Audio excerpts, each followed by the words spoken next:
and the owner, or co-owner, is probably the best way to put it, of Valor's games. Today, we are going to go over the cosmology of our Valress setting, which is the setting that the Valor live show takes place in. If you've got questions as I go, feel free to drop them in chat. Otherwise, we'll just jump right in and think about a different world for a little bit. For take your mind off the wonderful things going on in our current world. Anyway, in general, kind of the idea, the guiding principle behind Valress as a setting is a fantasy world that has reached the modern era. So we wanted to look at kind of what does that look like? What does a world that has magic and verifiable deities and monsters? What does that look like? Having naturally come up through into the modern era. Also within it, kind of some ancillary goals, which we'll touch on, but we'll get into in later streams. Is how can we also reflect a world that lets a lot of players experience and live their truth. In developing the setting, we really wanted to hone in on and represent a variety of different cultures and peoples, and while I don't always think this is the best idea for this particular setting, we did choose to have very direct analogs to a lot of what you would find in our real world.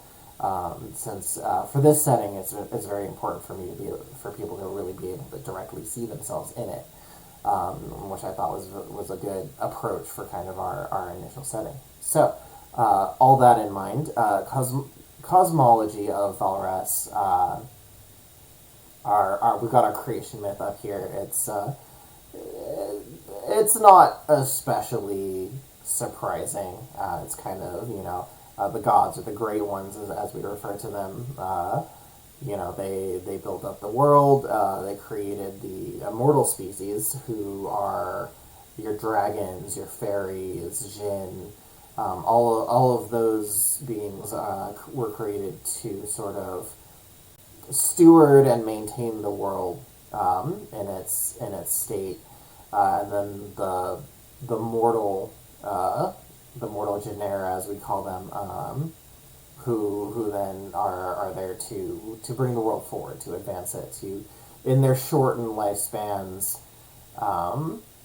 sort of use their inherent drive to keep pushing things forward in terms of innovation and culture. And that forward-looking concept is something I'm really trying to bring to the fore with this setting, this idea of advancement and progress. You see a lot in fantasy where it's kind of that locked into a quasi-medieval state, which honestly, I can enjoy it absolutely, but I admit I've gotten a bit bored of it, just because it's everywhere, right? I wanted to do something different, and I thought in making a fantasy world that is also modern, I could really emphasize the idea of progress, of progression, of striving for the next big thing, the next technology, all of that, which I personally believe to be one of the most defining traits and one of the most enduring goods we can accomplish, is that as a species we are always trying to move forward and to make things a little better for ourselves, or at least that's how we should be. So Valress, as kind of an analog, has parallels in terms of how countries and politics and borders are set up, but it's not an exact one for one. And one of the big differences is that the great ones, the gods that govern the setting, are known, and that it is a polytheistic pantheon, as you would see in many typical fantasy worlds. So the idea of these gods and how they exist and how they interact with with mortals, with immortals, gives it a different feel, even as we do take inspiration from religious tradition that you might find in the real world, and kind of integrating that in with the idea of a confirmed polytheistic pantheon, which gives us some very interesting design space to work with. So in terms of the great ones, we've got a number of them, and they are generally laid out to represent different domains and different aspects of the world and how they interact with mortals. So you have Wakeri, the brilliant sun. So each of these great ones has their own title, which kind of indicates their dominion. So Wakeri in this case is the deity of the sun, or Lysera, the herald of night, who she holds dominion over the moon, which makes for an interesting sidebar in a modern setting, in that her followers forever have been trying to get to the moon, and then in this modern setting that happened. So now it's kind of like, okay, what next? Which they've carried forward. It was like, all right, well now we got to live on the moon, and that's where we're going. So Lysera's followers, it's all about the moon, which makes for in my opinion some interesting fun things you could do with a follower, and just being very space oriented. Malakan, the star that watches, obviously is kind of the celestial bodies in the heavens. Nyashi governs the seas. I tried to, in general, represent these great ones, these deities, as diverse, obviously, both in using the genera that appear within the setting, and then also in terms of skin tone and appearance, gender representation. I wanted to really show a pantheon that you can kind of identify with no matter what direction you're coming from, because these great ones are the deities of everybody, of every faith tradition, of every society. It was important to me that they all kind of favor an appearance that shows just the broad diversity of the setting, and kind of what that looks like. The deities should look like the people, and being able to make that connection, in my opinion, is very important. But yeah, so Nyashi is sea, Itrafel, the god of mountains, forests, the land, basically. So that covers things like harvests and all of that. Nothing in my opinion especially noteworthy in terms of how we're setting it up. I didn't want to do sort of the approach that you see in D&D and other things where you've got like all of these minor gods and all these major gods who have the aspects, and especially how you have gods who are good and gods who are evil. Definitely in this case, there are some great ones who could be considered less than benevolent, but Valor in general, and this setting especially, I don't want to get into the hard and fasts, this is good, this is evil. I think, honestly, for a setting, you can approach it with a lot more nuance, and having designated evil species, especially, or evil gods, or whatever, tends to designate and otherize certain groups, in very honestly harmful ways. So for me, it was very important to make it so that everyone worships these gods. So all of the gods in every faith and practice, they all have a part to play within it. So everyone worships them. No god is objectively good or objectively evil, except possibly Zarud, because he is the god of money, and as we know, money is very much a corrupting influence. But that aside, no god is objectively good or objectively evil. They have domains. They have typical outlooks, and just how they impact your life depends on how you approach them. So Gandion here, who is the deity who controls weather, is extremely capricious, and you know, I chose kind of the cat beast folk as a bit of a joke, since cats definitely can with their moods remind me of unpredictable weather in that respect. So he might like to laze about in the sun, but he can get moody or aggressive, which means storms and rains and all the other things. So just kind of approaching these deities with that outlook was important. I wanted to give them color, give them interesting aspects, have a little fun with them, obviously, and just make it interesting. In play, you'll note none of the active Valor Live players have really spoken about or much talked to or associate with a god, which is fine. It's because it is a modern setting. Part of that too is understanding that for some people, the worship of the divine is very important and is very meaningful in their lives. And for others, it's not even really something they think about or really worry about. Scrolling down a bit, we can kind of go over these, but one of the gods, the god of death, she will take anyone who doesn't really worship a specific deity. They just go to her realm, and kind of as we described it, it's a realm of comfort and warmth, which I wanted to really take a different approach with the goddess of death, which we'll kind of get into in a bit. In fact, let's go ahead and scroll down. Let's talk about Talira here. Honestly, she's probably one of my favorites in terms of the pantheon we created, just because I feel like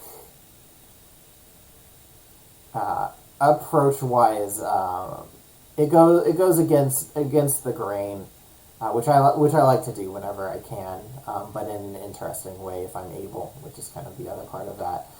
Death has this very set idea of this, like pale man with a scythe who might play a game with you for your soul, or but is very ominous and menacing, and certainly variations. I think Neil Gaiman had a very a female goddess of death who kind of had more of like the goth punk look, and was very upbeat.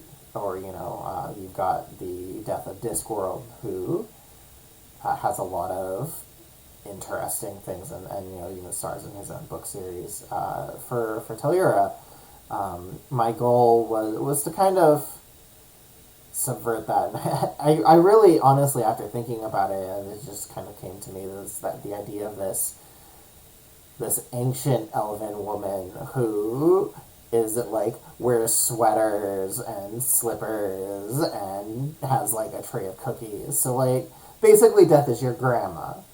And that honestly, it felt good for me coming up with and approaching the idea of death as a comforting person, a comforting presence who would kind of usher you to your next adventure in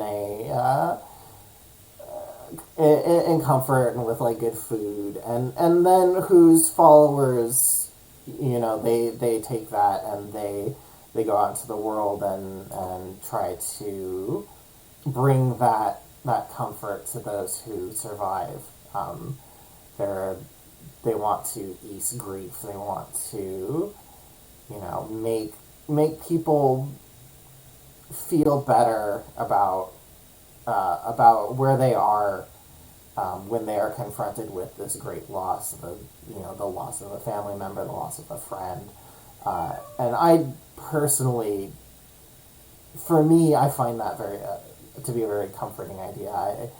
If if I were to meet my end, I would want to be greeted by someone like Talira, who comes bearing cookies and is gonna tell me that everything's gonna be all right and is gonna take me someplace warm and comfortable where I don't have to hurt anymore. So it's an idea that is very, very personally appealing to me. And hopefully others will find some resonance with that as well. That aside, though, obviously a number of deities, and I'm happy to get into any domains or aspects as we go. And I'm hoping that you guys all can't hear my cat whining at me because she's very unhappy that I'm doing this. But beyond that, let's talk about the ether, which I have been using as typically my analog to what you would find in more D&D based settings, where you've got like the astral plane, basically the plane of magic.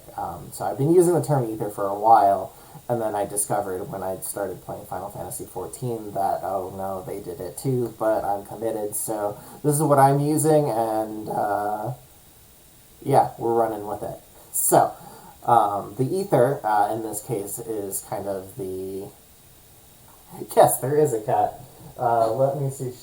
She appears to have left because I was not petting her, and she's enormously offended by that. But we have two cats here, and they are both extremely talkative toadies.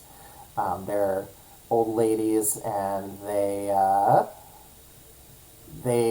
whine a lot, and they whine loudly. And if you are doing something they've decided they don't like, or not doing something that they've decided that they don't like, they will whine at you very loudly. So if you hear more meowing, then yeah, that is definitely my cat. At least one of them. So yeah, no, you are not going crazy. That was my cat. She was loud, and that will probably continue to happen. So also, just as a reminder, feel free to ask questions as we're going. This is a discussion as much as it is a presentation. So just feel free to type it into chat, and we'll address it as we go. But the ether, as I was saying, is the a newborn would definitely do that with the sleep deprivation. That is extremely understandable. So no worries there. But yeah. So the ether is kind of the plane of magic. The idea behind the ether is it's a plane that runs kind of adjacent to the material plane. In order to cast a magic, you draw from the ether to fuel it. So it's possible to pass into the ether. You can travel quicker in there, but it's also just this kind of untamed plane of energy. So you can find all kinds of odd things. It's ever shifting. It's unpredictable. It's dangerous. But because it's so abundant around the world of Valress, you can use it, you can channel it, you can craft it, and those ideas and those concepts are much more, are much safer, I would say, as with human mortal research has really found out ways to tame the ether that you draw into the material plane. But once you're within the ether itself, all bets are off. The ether, the ethereal sea, as one could call it. When we use the term ethereal sea, we're kind of referring to the entirety of the plane, and kind of how it pertains to the cosmic state of things. So the way the ethereal sea works, legend has it that the gods dwell at the end of the ethereal sea, but no one can really seem to get to the edges, and no one knows how far of an expanse it is. when you go into the ether, you're still bound by the gravity of Valress. You're still bound to the planet. And as mortals and are achieving spaceflight, they're starting to try and test the limits of that, and send probes deeper into the ether where they used to not be able to go by breaking free of the bonds of that gravity. Unfortunately, none of those research vessels have really ever come back. They tend to vanish from existence once they go beyond, which has led to speculation and has not led to any kind of manned flight, as that would be an extremely dangerous proposition.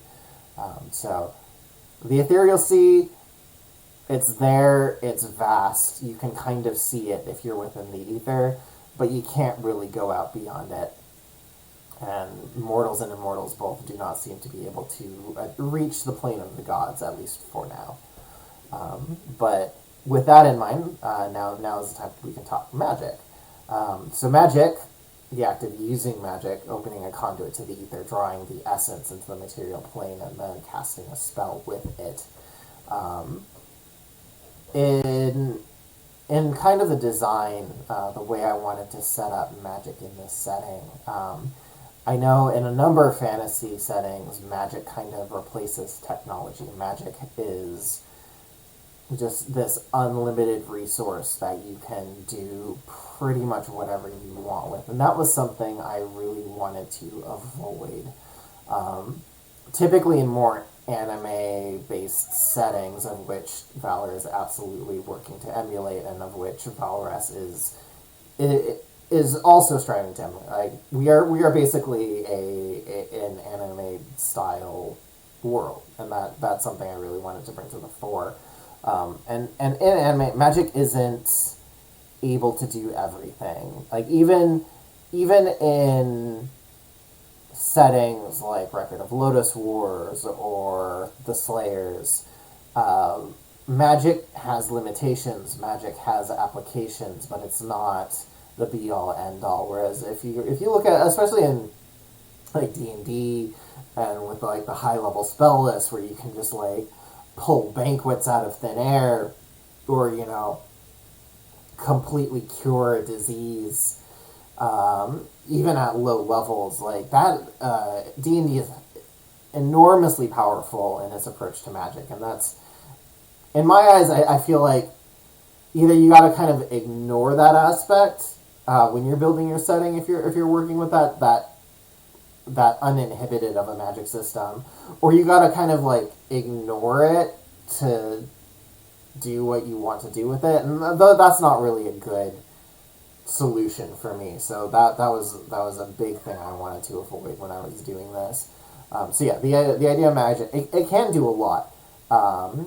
The Arcanum, which is kind of your intuition-based casting, which and resembles kind of that D&D wizardry of incantations, spells, and whatever. And then you got kind of the more sorcery, which is kind of the magic of the arts and performance and all of that. And then the magic of divinity, which is kind of channeling and having a conversation with your great one, with your deity, and bringing forth their power through the ether. All of those have their own application. All of them have their own specialty. None of them are perfect. None of them can do everything. And that was really something that was very important in this world building.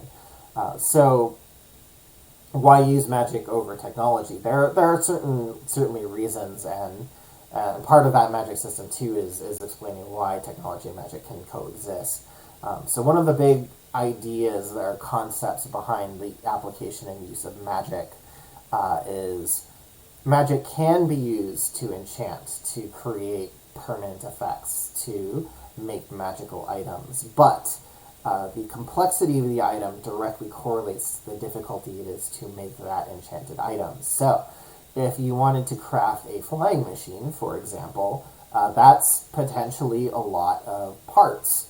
And to enchant a flying machine to fly, you would need to develop and enchant every individual piece in this machine, in this contraption, in this boat, or whatever. So, in doing that, that's a lot of time, that's a lot of effort. It's just not especially efficient. So instead, technology can step in and make an airplane, which you can have assembled by trained but otherwise completely mundane people, and you can fuel it with terrestrial, non-magical fuel, and you can get it to run, and you can transport passengers, you can build massive amounts of them quickly. You don't require this kind of specialized skill. And the other aspect of that too is the amount of skill that you need. Most mages who are really able to bring forward major effects will have significant training. Many who might be able to create some of these broader effects would be considered somewhat of a doctorate level, or highly specialized. But that does obviously begs the question of what is magic good for? Well, magic is good for highly specialized effects that are localized. So, if you, for example, wanted to replace an amputated limb, magic is a great way to kind of get the ball rolling on this. And prosthetics in Valress have been around forever. The idea being that you can craft out of wood or stone, you can craft kind of a more or less singular limb, use your magic to attach this thing to a person who's missing a limb, and it will give them that kind of range of movement and serve as a worthy replacement of what they could do before. Obviously, the materials that you use are going to kind of determine the properties, but there's a lot you can do. Now, obviously, in the modern Valress, there are prosthetics, as we might see you could do with more composites and polymers. But honestly, magic prosthetics are still generally the order of the day, because you're going to get a lot more connectiveness to that prosthetic.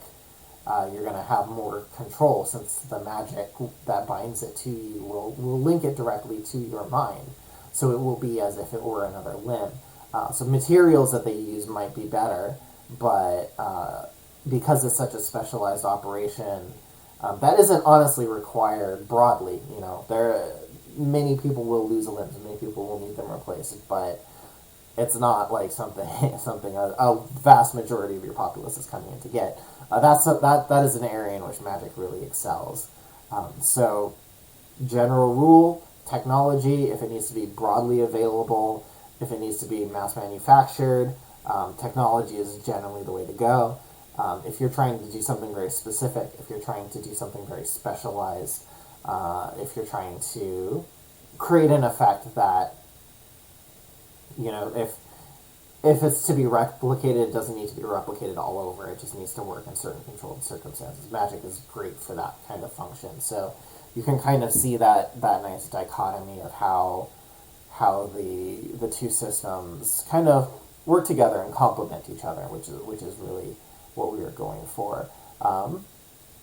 But moving on, let's talk about Soul Taint. Soul Taint is fun, and I included it in here because it may or may not be coming up in episode 6, which is this Friday.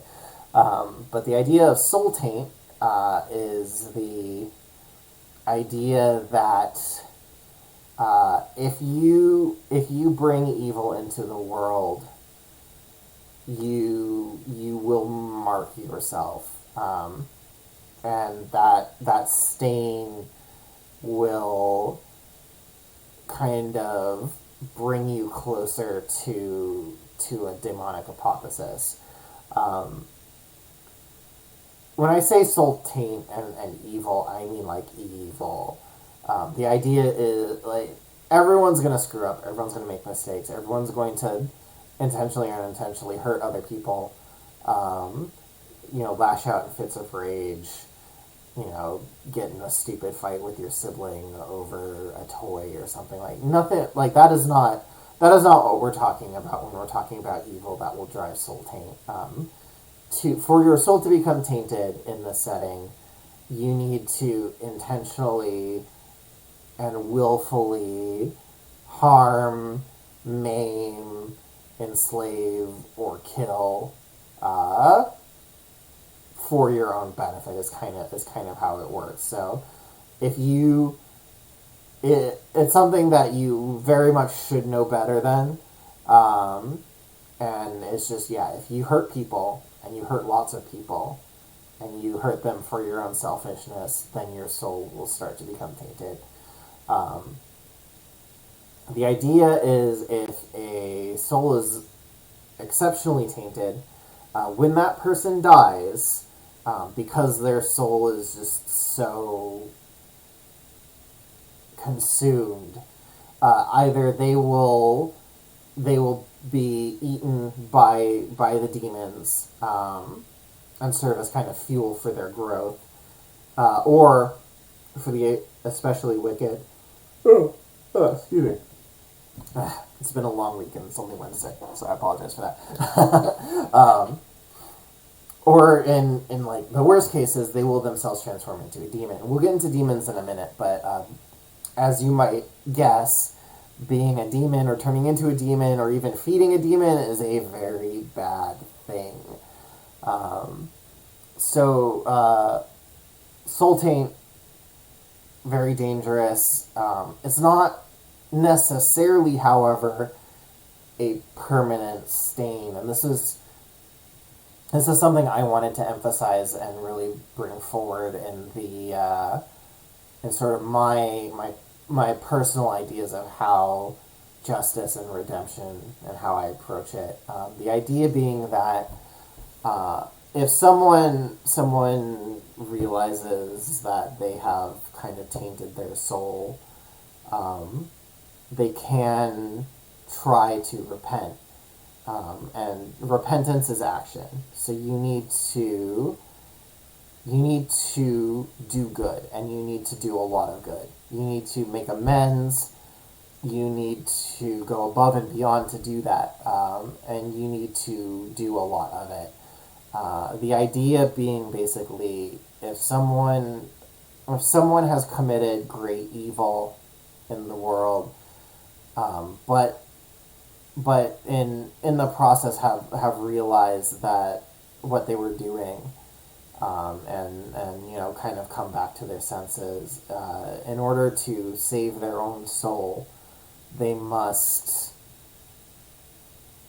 exponentially do good in the world, in comparison to the ill that they caused it, and that's very in line with my personal idea of redemption. I don't ascribe to the idea that one should be or should even expect to be forgiven for wrongs you've committed just because you say you're sorry or you make some token effort to make it up. I think for someone who has committed wrong, great wrong especially, but I mean this can apply to any number of what one might consider more minor wrongs, but wrongs that have hurt someone.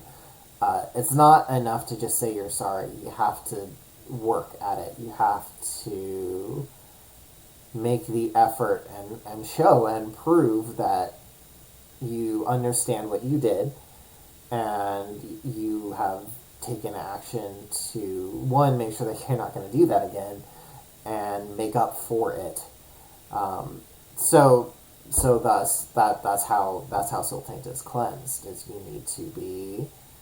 need to do way more good than the ill you inflicted, which means that cleansing one's soul of taint may not be possible, or it may take a lifetime.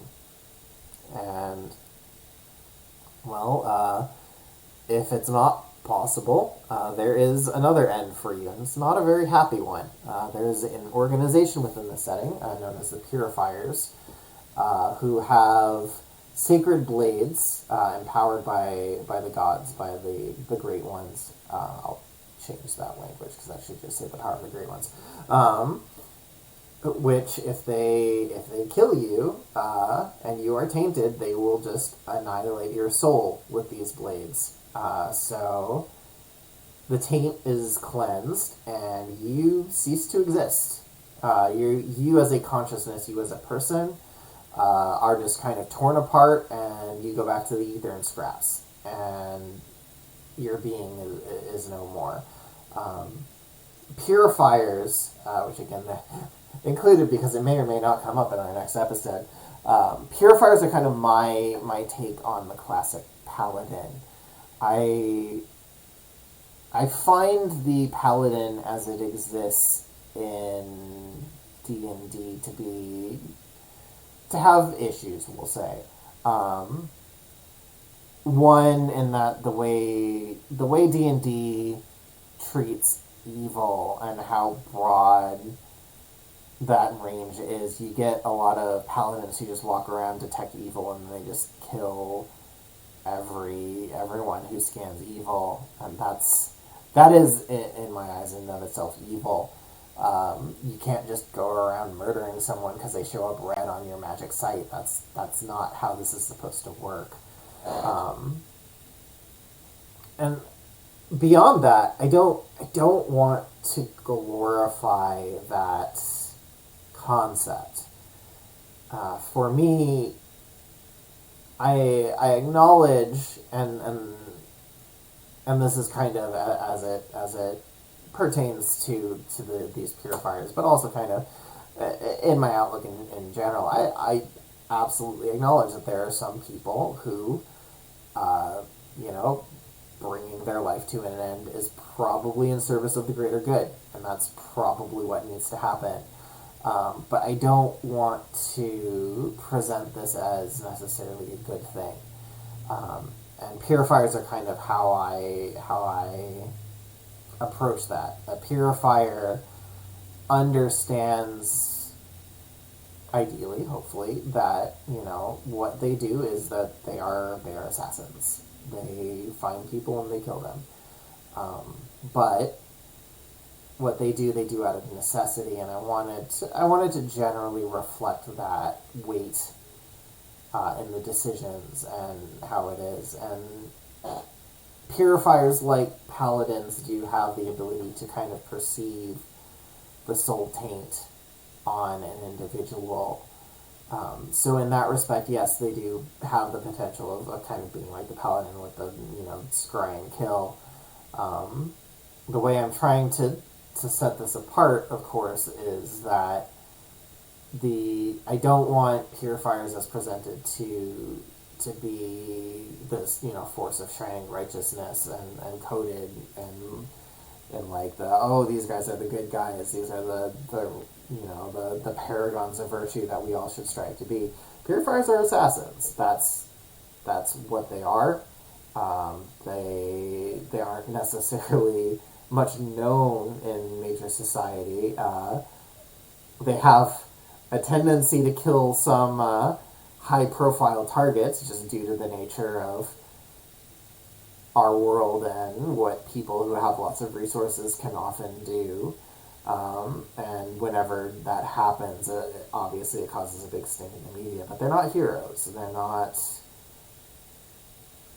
not lionized for the things that they do. They are assassins, and they are in service of the greater good.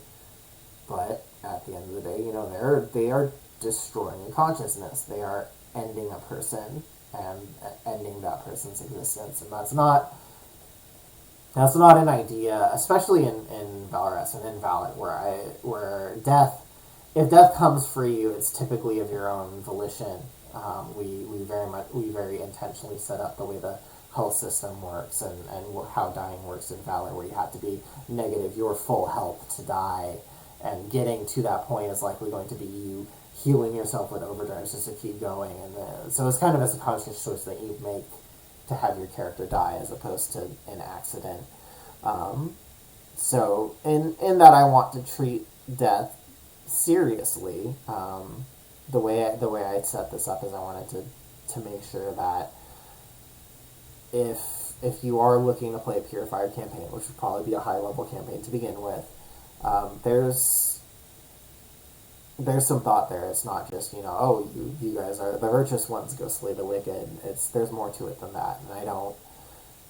That's kind of like elemental good versus evil, where it's just like, oh, go out and kill the evil ones, and then we're all good. I don't really gel with those stories very well, and I don't want to simplify and provide opportunities for players to really view the world in that kind of black and white space.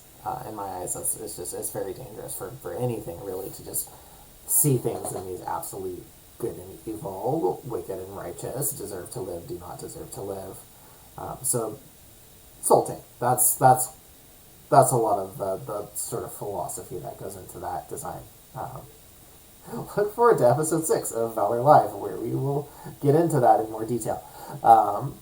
But beyond that, let's talk hierarchy of life. So in Valress, in the setting, there are a number of different beings, and kind of what that being is it determines kind of their degree of power and their place in the world. So the great ones, the gods, the deities, they are true mortals. They do not age. They do not die.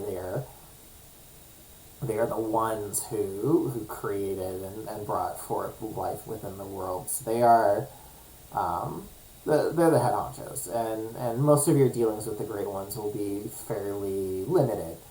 If you are playing kind of a priest or cleric type character, you might see your great one in a dream, and that they might pass on some knowledge to you. And when you cast spells, you're kind of in that moment that you cast the spell, you're having a conversation with your great one. You're basically like, this is what I'm trying to do, and this is how it serves your goals. Can I do the thing? And if the great one agrees, then you are infused with that power to create that effect. So for kind of that spellcasting priest, they're having a conversation. But for your average person, you're not really going to be talking with the great ones much. Other exception, of course, being the purifiers I mentioned earlier. Purifiers are chosen by a great one. All of the great ones are kind of all hands on deck in terms of this demon issue. So they all kind of go out of their way to select, usually among their followers, but not always, people of phenomenal skill and capability and mindset who they feel will be a good purifier. And they'll kind of infuse them with their blessings, which for them it's very important, because this is how they keep the demons from getting stronger. So demons. Let's talk demons. Demons are kind of take on that classic fire and brimstone, hellish. And you'll see some of the demon lords will show up in our foes book, of which I'm working on getting that ready to push out on our itch page. But for those who are in the Discord, you can access it through our kind of our pre-release trial. If you sign an NDA, you can actually get it for free. But demons, as they exist, are they have kind of that classic Goshek feel. And their goal is they want to overthrow the Great Ones, which the Great Ones obviously are not too keen on. So the demons are kind of born from the wickedness of mortals and immortals, right? So that we were talking about Sultan. If beings in life who are just wicked and evil stain their souls black. Well, let's not say black, because that has all kind of... But they stain their soul with the taint.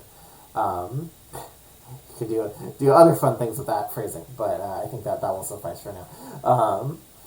So if their souls are stained, then they become demons, or they become fodder for the demons, and the demon armies continue to grow, and their hordes. They're not really able to, for now, pass into the material plane. They dwell within their own plane known as hell, which kind of sits within the ethereal sea. Hell can be accessed by mortals and immortals, and purifiers will occasionally delve into hell to slay some demons to keep the horde down. It's kind of an endless battle, and there are in fact some purifier outposts within hell itself. But the demon, especially kind of in the modern world where there are a lot of people and there are a lot of people with a lot of resources to do some real harm, the demon threat is growing, and this is kind of one of the sort of behind the scenes things for our setting for those who want to have those really big epic fantasy like confrontations with like ultimate evil.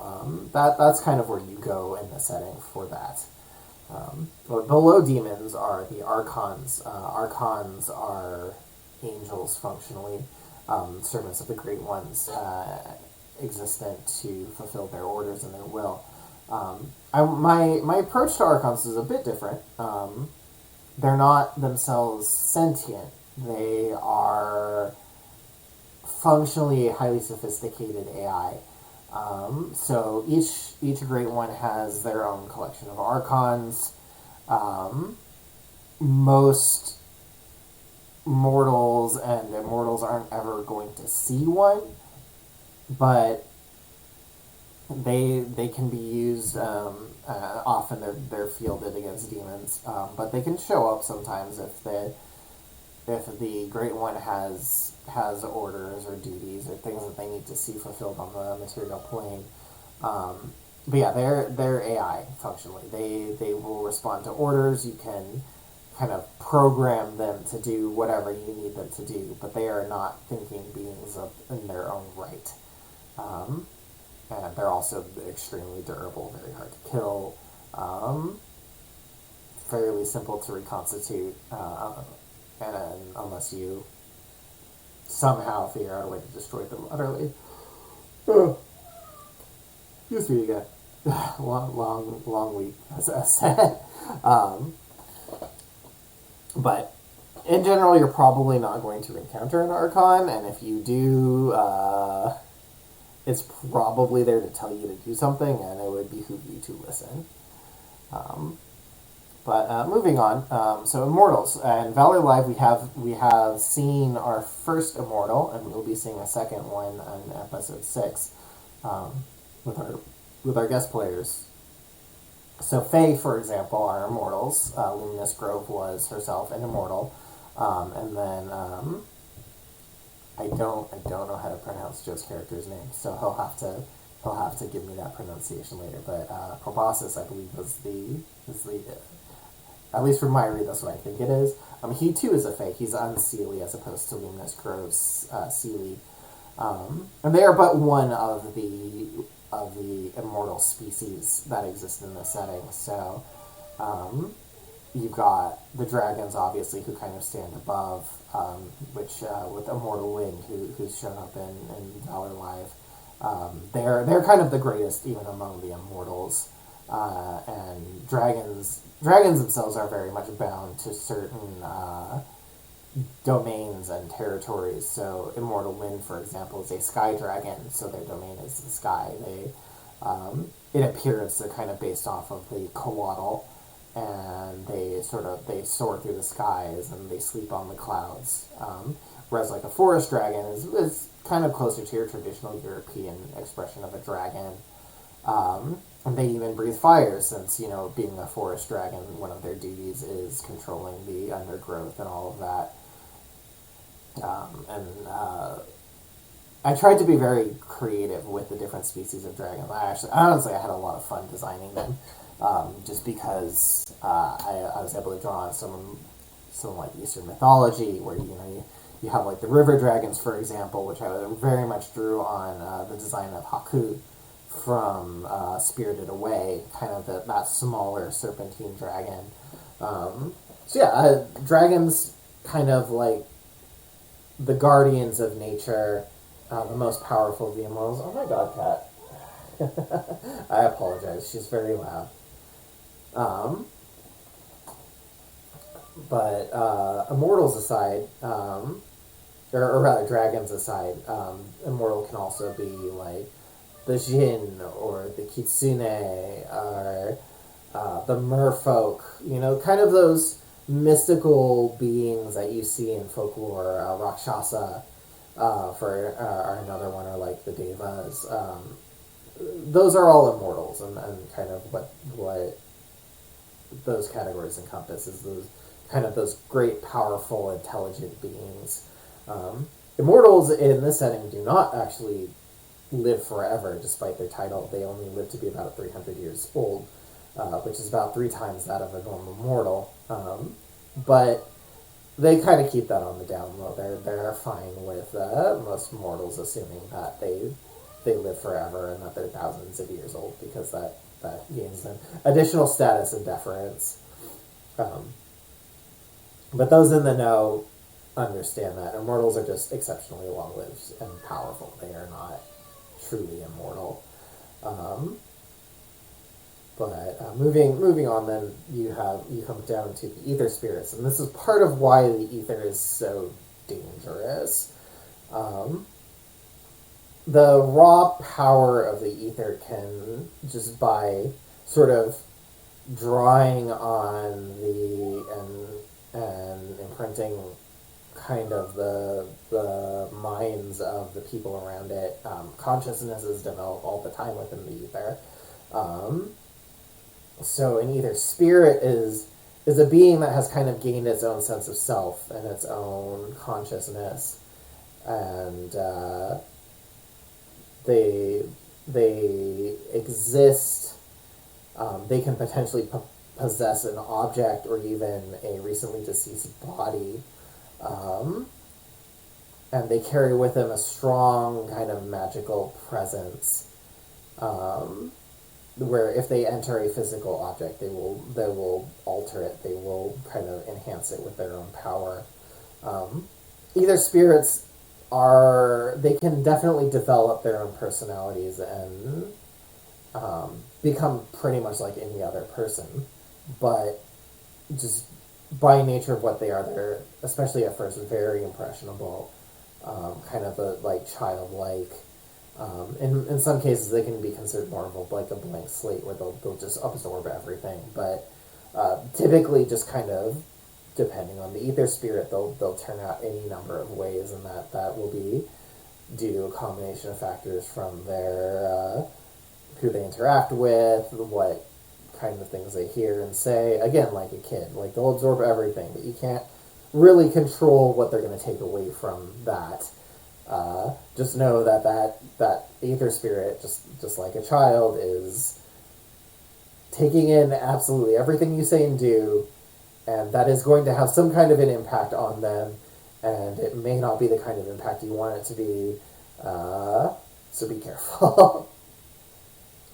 Mortals are kind of the genera, and you'll note I use the term genus or genera instead of race, although those who have the beta copy of Best in Class will see that at that point we were still using the term race to describe them. I wanted to move away from that with the mortals, just because I'm trying to steer away from some of those more harmful tropes that have been around in kind of fantasy for a while. You see a lot of like the fantastic racism with, like, oh, elves hate dwarves, and humans and dwarves don't get along, or whatever. But that in and of itself has led to problems. Like orcs are kind of the example of that, where orcs have coding in them that can be very evocative of certain extremely marginalized groups. And because they're often portrayed as, savage and always evil, and that association, it causes problems. So I'm trying to move away from that.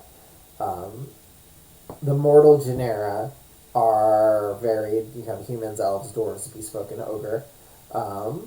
They all kind of have a soft association with one of the main Valor attributes, ogres being strength, bespoke being agility, humans being mind, elves being spirit, and the dwarves being guts.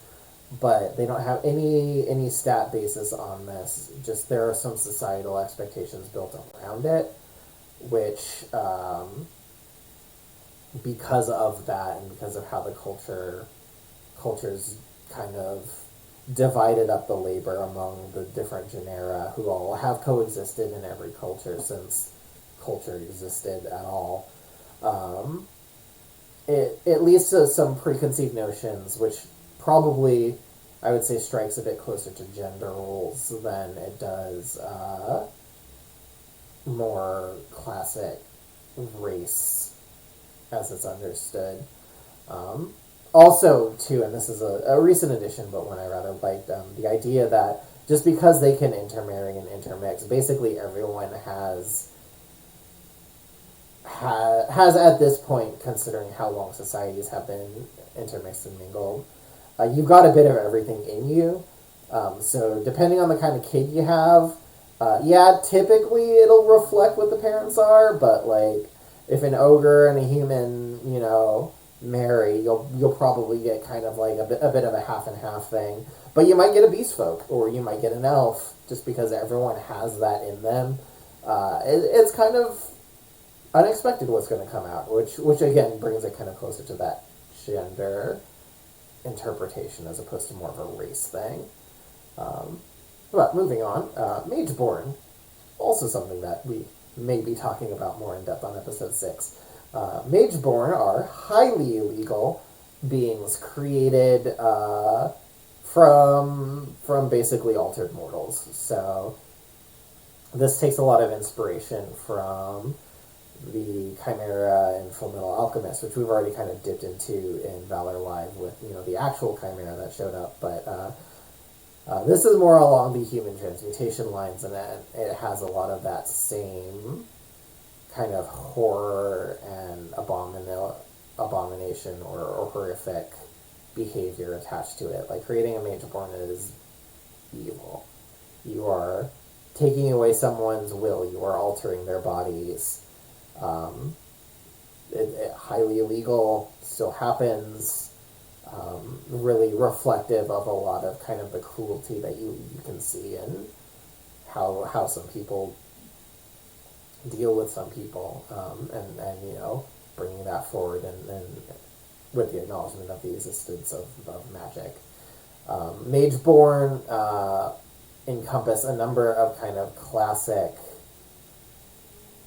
They're often called demi-humans in more D&D leaning fiction. I've never been super fond of that term, but things like a minotaur or a centaur,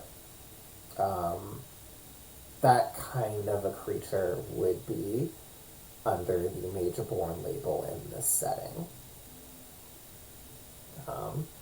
But moving down the line, revenants, or undead, basically, are former mortals or mortals that have died, returned to the material plane. Revenants are kind of a fun thing in that a lot of folklore has legends and myths and creatures that are undead, that are revenants, where if they get killed in a certain way or they're wronged in a certain way, they come back and they come back looking for revenge. That's something I really like, and I wanted to incorporate into the setting. So the idea behind revenants, and this is something that you see come up a lot with in setting with the Cavaliers, and the stuff that they kind of have to deal with is like, if someone gets murdered, there's probably going to be some kind of a revenant spawning there, and someone's going to need to take care of that because it's going to be nasty.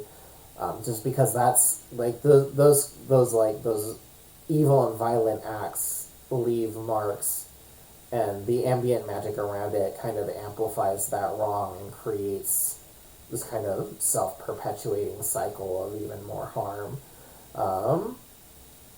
And honestly, like a lot of I'm not personally a horror fan at all, but from an objective standpoint, there are a lot of really cool ghost stories in any number of cultures, and I would be doing everybody a disservice if I did not include ways to do this kind of a thing in the setting. So yeah, that's Revenants.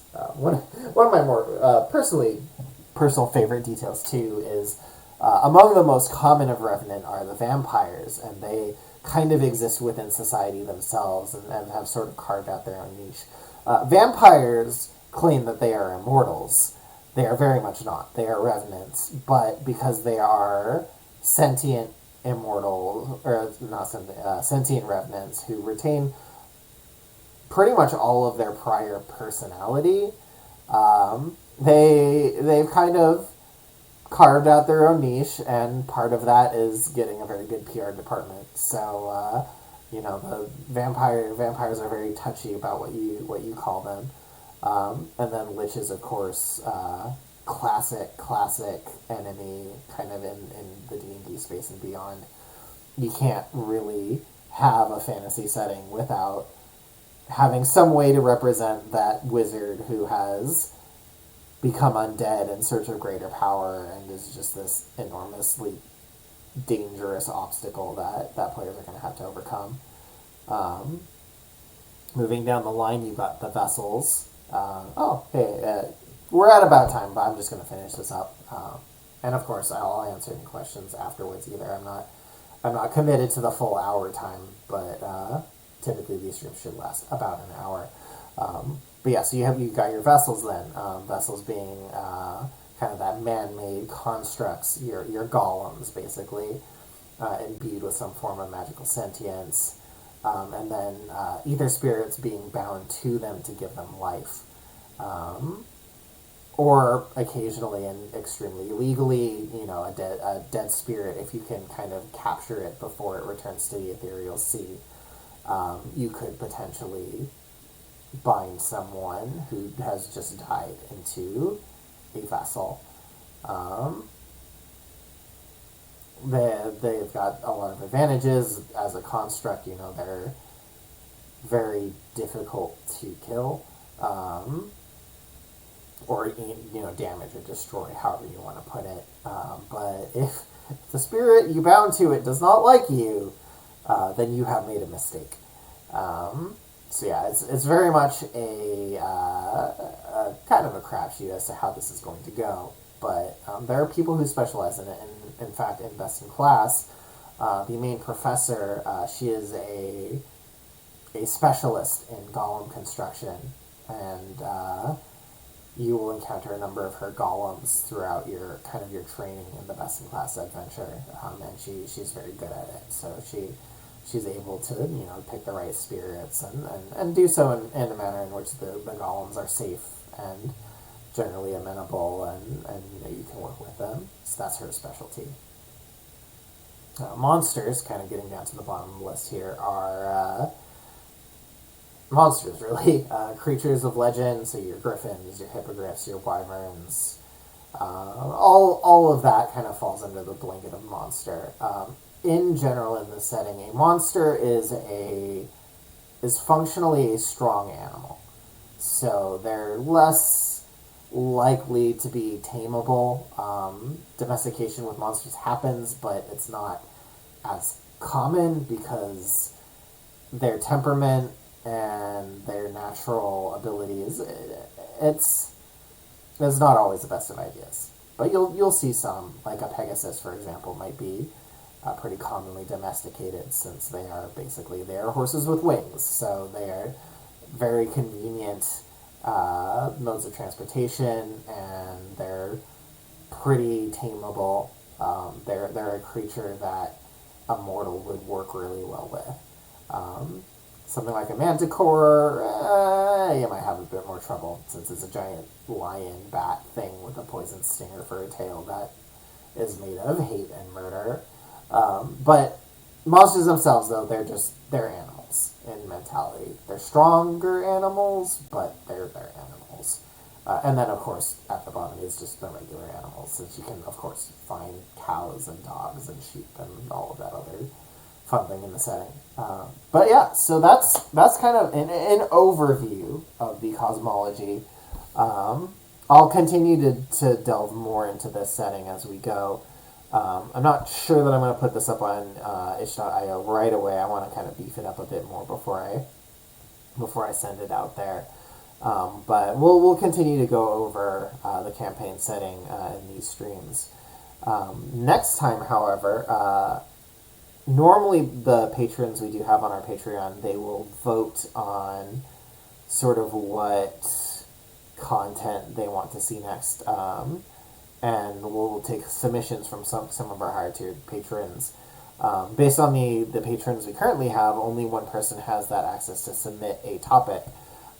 So we'll be working with his submission, which is looking at mechanics for defeat that don't have to end in death, which I think is a really good topic for Valor and how we address it, and handling defeat in ways that doesn't just end the adventure.